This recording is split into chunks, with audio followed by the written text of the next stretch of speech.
Happy Sunday to all of you guys.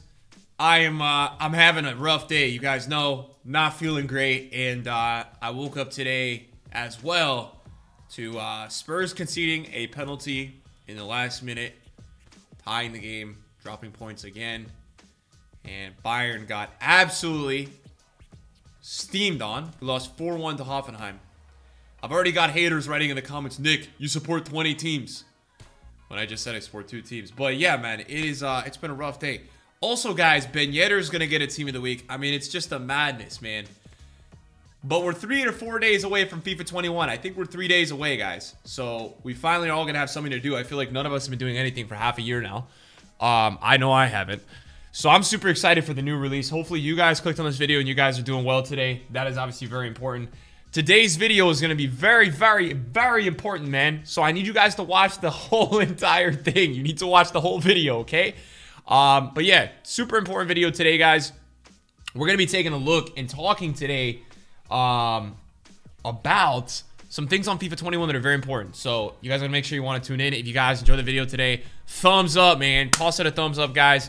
It supports the videos a ton. And without further ado, let's get into it. So guys, today's video is a video that I was supposed to put up yesterday. I didn't end up posting it, but we're going to be talking about why I am already nervous for the FIFA 21 market. Yes, I know that's crazy, right? The game's not even out yet, but I am very nervous for this year's market. I think it could be one of the most market crash, I guess like quantity-wise, we've ever had in a FIFA Ultimate Team. Now, we had a lot of crashes last year, but I think this year is going to be a special year due to 2 things. So there's a couple more than 2 things, but 2 main things is the motivation for me making this video today. So number 1, guys, icon SBCs are obviously going to be back in FIFA 21. This is a very big deal for the market, and we'll get into that in a second. Guys, for the video today, if you want to see a Team of the Week predictions video tonight, if you want to see that, toss a thumbs up on this video. We're going to do one, I think, because of all the players that are playing well. There's a lot of hype for Team of the Week. We'll get them all together. We'll put them all up on the screen. We'll get them together. We'll talk about them. We'll see who's really got a chance, who doesn't have a chance. So that could be something cool that we could get up on the YouTube for this upcoming week. But anyways, back to the video. So number 1, man, icon SBCs being added into FIFA 21. Why is this a good thing? Why is this a bad thing? It's a good thing because we always have something to grind towards. It's a bad thing because it is going to give Jamie Foot Economist, and if you don't know who that is the guy that EA hired who used to be a market analyst. I don't know if I would say a trader. I would say more of like a market guy. So he knows how to control the market really well, and I think this gives him a lot more, I think it gives him a lot more juice to the market. So how could an icon SBC control the market? How could that kill? How could that rise the market? Well, it's very simple, right? Now, we know based on the FIFA 21 pitch notes that EA have released already that we are not going to be getting any Prime or Icon Moment SBCs until at least December.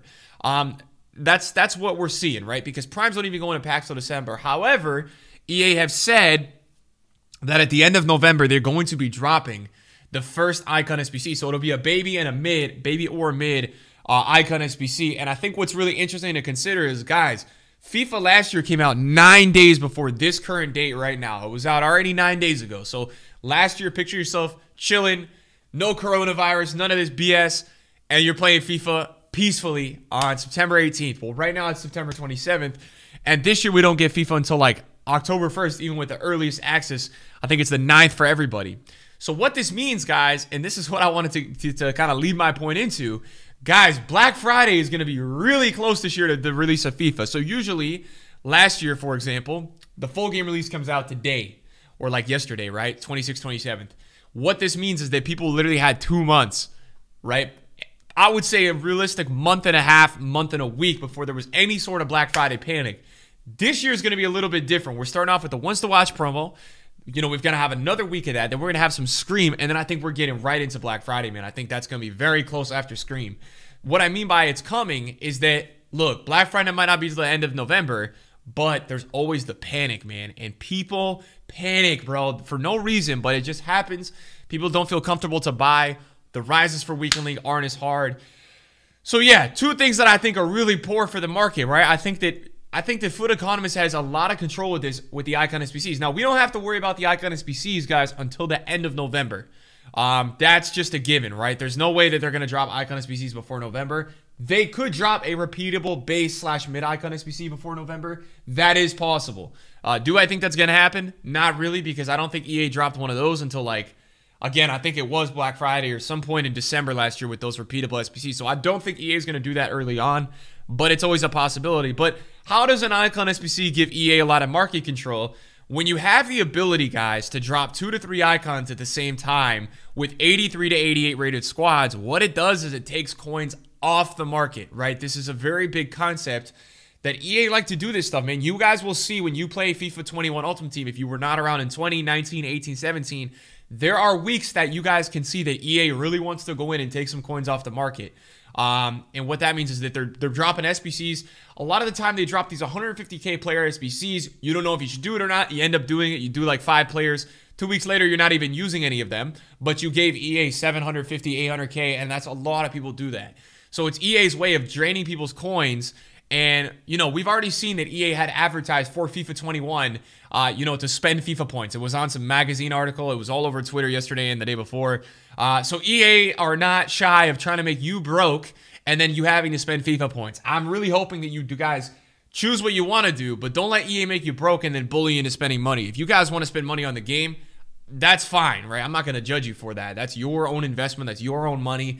There's nobody that should tell you to do, you know, to do something or not to do something when it comes to your hobby, your general experience. But look, I don't want you guys going broke because of these icon SBCs. So we're going to have to check this out. Why does this also have a huge control with the market, right? Any kind of these icon SBCs, when they do come out, they're going to rise the prices of 83s to whatever is required for a lot of time, because people are going to go ahead and do the icon SBCs because it's just such a good and fun thing to do. So last year, guys, we'll talk a little bit more about Black Friday. This is not a video on Black Friday, but this is a video talking about my concerns, because let's do the math. Let's put two things together. The first icon SBCs are probably going to come out on Black Friday, right? Or around that time. They said end of November, and it's going to fit in with their promo. It's going to be one of the best things that EA is going to advertise. And I'm happy, by the way, that EA realized that they do need icon SBCs in FIFA. It's a very important thing of the game. So I'm very happy that EA realized that, because it's just felt a little bit empty these last couple of years without the icon SBCs. So I'm happy that EA is bringing them back. But yeah, I think what's really interesting here, so if we look from a timeline standpoint with FIFA 21, right? The first weekend league is going to be probably October 16th or October 23rd, one of the two. Now, if we went and looked back at last year, you guys will be able to see the crazy rise that happened, let's say last year first weekend league. Let's go ahead and take a look at Mbappe, right? And we'll see this. This rise will be there. Okay, so first weekend league was most likely, this is the full game release, right? He goes down a bit. I think the first weekend league was right here. I think it was October 4th. So there was not too much of a rise with Mbappe, but what I really want to go and zoom in on and take a look at is probably these types of, like, a little bit cheap, not cheaper players, but yeah. So this is going to be the first weekend league. So Conte's hitting like 350. Second weekend league, he's like 370. So, you know, when you look at it in the lens of that, last year players rose all the way until like November 10th, and then they started to drop. This is the Black Friday panic week. So last year the panic wasn't really until like 10 to 7 days before Black Friday. You know, so you get to ride that out, but you got to understand that we're subtracting a week. So I think, you know, this is just for people that click on my content earlier than not, or, you know, want to get this info already going in their heads. I think you guys, man, can rock out pretty safely with teams and buying cards and stuff probably until the end of October / like first week of November. But I would say probably by like November 10th, November 15th, you guys are going to probably want to chill out, maybe use a cheaper team. And that's why playing the first couple weekend leagues, doing some of the challenges early on, EA have pushed this huge agenda with these live foot friendlies. You know, make sure you guys are trying to do those as much as possible, getting those untradeable packs. It is going to be important for you guys to try to build up as much of an untradeable club as you can with not a ton of effort or not a ton of investment with your tradable coins. That's why it's always so handy to have these good untradeable players. You know, packing an untradeable gold Conte early on untradeable gold Vignette or Mbappe, this allows you, when you guys are uncertain with the market or uncertain with certain things that EA may bring out, you guys can always rock untradeable, and you save yourself the hassle of having to panic or worry or anything like that. And I think that's always like super important. But yeah, EA is going to have a lot more market control next year, guys. They really, really are. And I think there's another aspect of the way that EA is going to do a lot of these upgrades. They said they're going to do like signature team of the weeks. The flashback errors are going to be a little bit more specific towards certain stats. I think this is all, as cool as it is, I think it's shaping up for EA to just have such a control with everybody's coins and the way that the market's going to go next year. So look, the key to doing really well in FIFA 20's market was identifying panic times, getting out before the panic, and when there was any sort of panic selling or panic buying, you guys were getting in and out of that stuff. Some of the most prominent trades last year were panic selling new cards on Friday. People would panic sell these new cards on Friday, and they would fly at night, man. That was a big thing last year. But I think this year, I think FIFA 21 is going to offer us a lot of new things, ways to trade. I think ones to watch cards are going to be great this year. I think with the state of everything right now, I think a lot of people are watching football games. I think a lot of people are looking to do a little bit of, not necessarily gambling, but, taking a chance on a couple players. So I think that's a really prominent thing that's going to be happening. I think one's watch cards, in my eyes, are going to be so good to trade this fall. I think we've got so many good players that fit the criteria of being a good ones to watch. So I'm really looking forward to it. So guys, I want to make this video today. These are my concerns, bro. I am concerned. I am concerned that EA is going to try to kill us this year, guys. But yeah, thank you guys for watching the video today. I appreciate it, and I'll see you guys in a video soon. Maybe Team of the Week predictions tonight. We'll see.